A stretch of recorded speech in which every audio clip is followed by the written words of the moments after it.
Dobriden mga kabebe!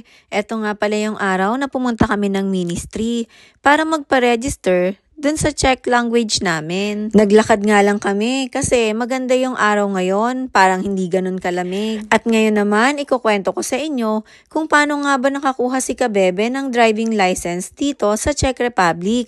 Marami nga kasi ang nagtanong sa akin. Pero lahat nga po ng mga sasabihin ko ay base lamang sa kung ano yung mga naging experience namin. Hindi ko rin po kasi alam kung pare-parehas ba lahat ng mga driving school dito. Sa Prague nga po pala nag-aral si Kabebe. Tapos, pinapili siya kung ang gusto niya ay weekdays or weekend. At dahil nga sa schedule namin dati, ang pinili niya na lang ay weekend. Dahil yun lang kami available. Tapos, pinag-down na nga siya ng 5,000 crowns.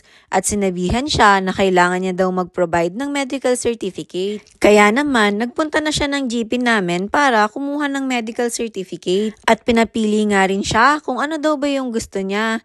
Manual daw ba or automatic?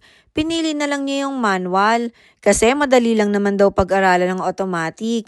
At least marunong siyang mag-manual. At dahil nga weekend ang pinili niya, tumagal ng halos 2.5 months yung pag-aaral niya. At pagkatapos nga ng halos 3 buwan, sinabihan siya na kailangan niyang maipasa ang written at actual driving exam. Kinabahan nga daw siya nung actual na kasi may kasama ng commissioner. Marami nga rin daw kasing bumabagsak sa actual driving exam. At kapag ka nga daw 3 beses ka nang bumagsak sa actual driving test, back to zero ka na naman, kailangan mo daw ulit mag-aral. Nakaka-proud nga kasi first take lang ni Kabebe at naipasa naman niya. Natatawa pa nga si Kabebe nung nagkukwento siya sa akin kasi after daw ng driving test niya, napa-thank you Lord daw siya at natawa nga daw yung commissioner sa kanya.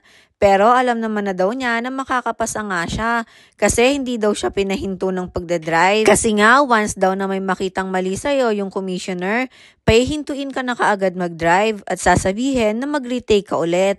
At sa mga nagtatanong naman po kung magkano nga ba ang nagastos ni Kabebe, inabot po ng 39,600 kasama ng medical, translator at driving lesson. Alam ko po yung iba sa inyo magsasabi na bakit parang ang mahal naman yata. Weekend po kasi yung kinuha ni Kabebe. Mas mura daw po kapag ka weekdays. Pero dahil nga sa schedule, no choice naman po kasi kami. Worth it din naman lahat kasi natuto naman talaga siya.